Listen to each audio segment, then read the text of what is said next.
right, what's up, y'all? So, back again to talk about going on the job market, what it involves, the do's, the don'ts, what do you expect to see. And before we get into you getting that coveted offer, I think it's best that we talk about rejection and what you should do and how much of it you should expect. So, let's get into it. So, when it comes to rejection, right? The job market, any job market, just in general, but right now we're talking about the academic job market, right?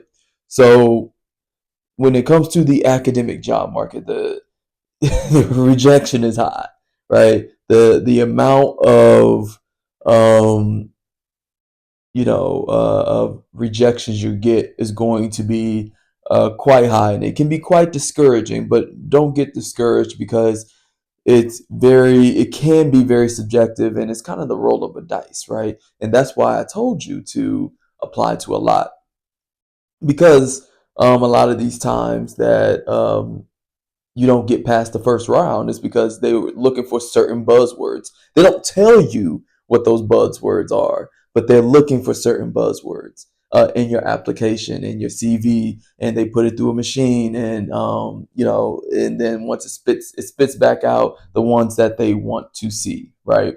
And it's fucked up in a way because you don't actually get human eyes on it, but then they're trying to keep the workload down of these professors that are on these committees. So crazy stuff, but that's just what it is, right? So look at the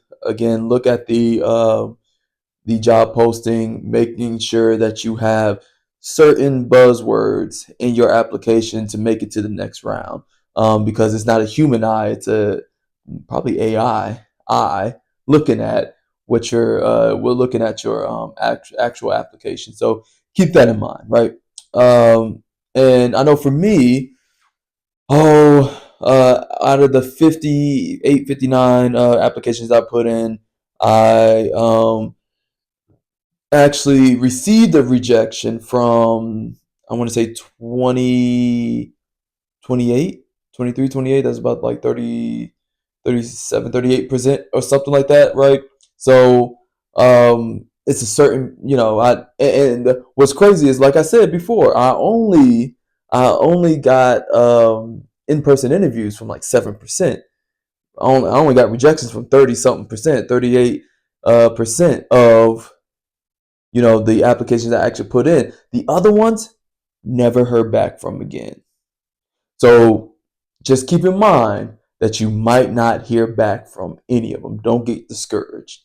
That's just how it is. That's just how academia, the job market, all that rolls, right? So you might not hear back completely. They might ghost you, right? It's the it's the relationship that you never asked for.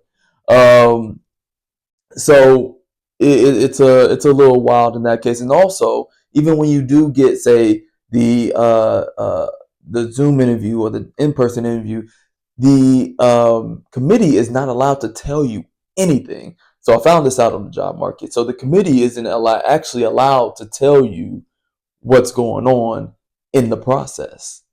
They actually keep all those things from you, which is it's a little messed up, because they so basically what it is if they offer the job to someone, and that person doesn't accept it, then they can go to their next person in line, right?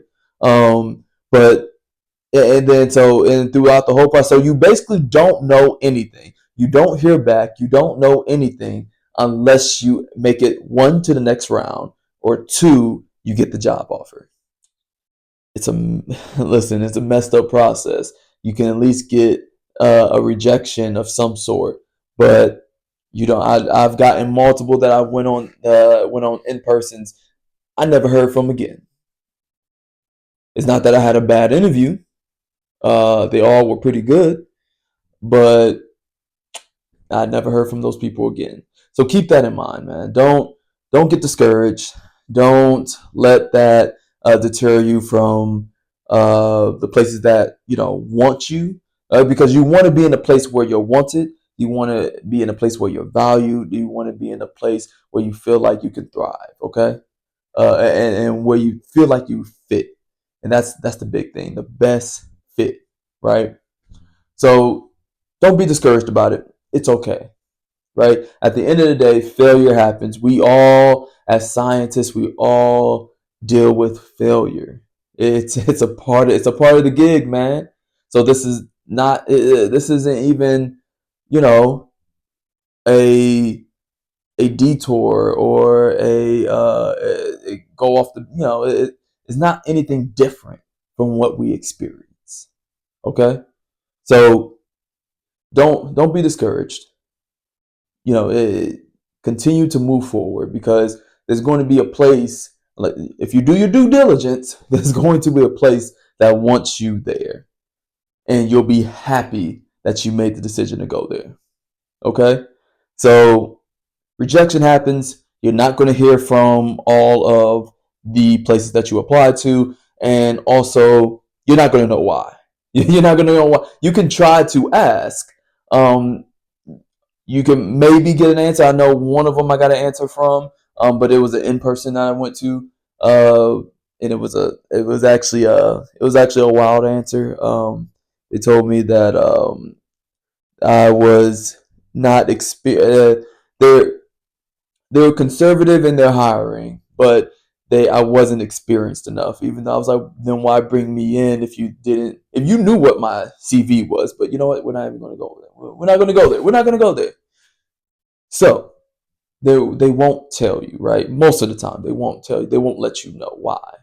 Okay, so keep those things in mind. Don't get discouraged. Keep moving forward. Rejection happens. All right. So next time we're going to talk about getting that coveted job offer. So I'm Dr. Stevens, aka the scientist who lift, and I'll catch you guys next time. Peace.